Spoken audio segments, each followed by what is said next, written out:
Welcome to a breakdown of my latest VR Game Jam submission called Reflections. In this video I will go over the gameplay design and break down the mechanics and polish that went into the title. I will follow up this video with another on how I created the thing in just over 2 days, so make sure to subscribe to see that. But let's jump into the gameplay. The mechanic was simple. You as the player must drag the blue cube into the goal dictated by the open queue. The ramp in difficulty comes as gates are added and that they must be opened in a certain sequence. And of course, with the introduction of your reflections. The Game Jam theme was opposite, and I derived this as meaning to be your opposite, or your opposite side, hence the reflections of yourself. In the game I provide 2 instances of this. One is a straight reflection of yourself, and the other are 2 reflections with one of those being flipped.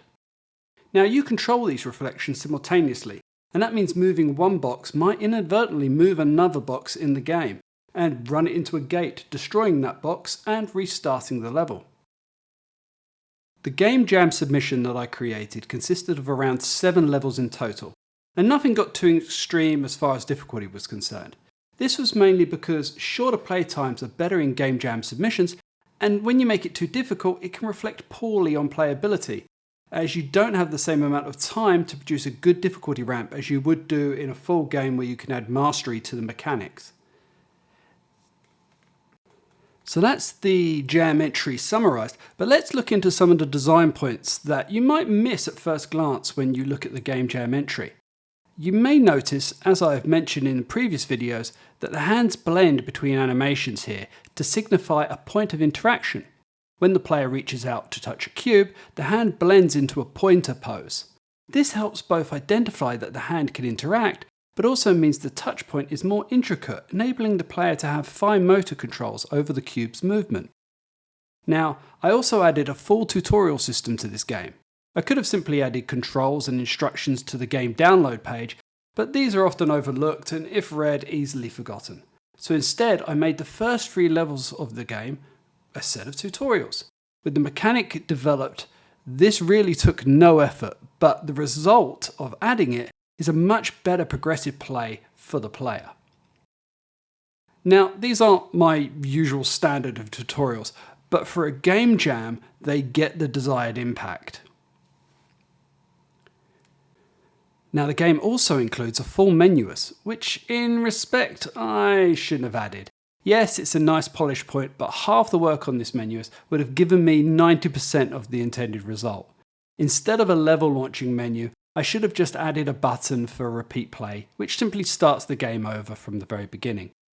Obviously, this wouldn't be good enough for a full release, but it would have been more than enough here for this Game Jam entry. One thing I added, and I didn't flush it out fully, but I had a full grading system to the game. Whereas a stopwatch runs down each time you interact with a cube, you lose potential stars to indicate your mastery of the level. With the full game, this would have had a dedicated tutorial interaction and also be emphasised on the level completion with reference to the UI during gameplay to drive home the system. Now, this grading system also was linked to the music stems played via audio mixing during the game.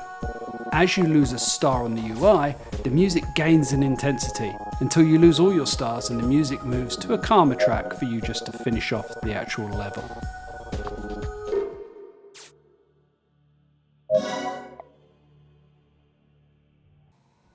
Now, as I mentioned, I allow you to finish this level even if all your stars are lost, and I would keep this method in a full game to avoid interaction frustration for the less experienced VR users playing the game.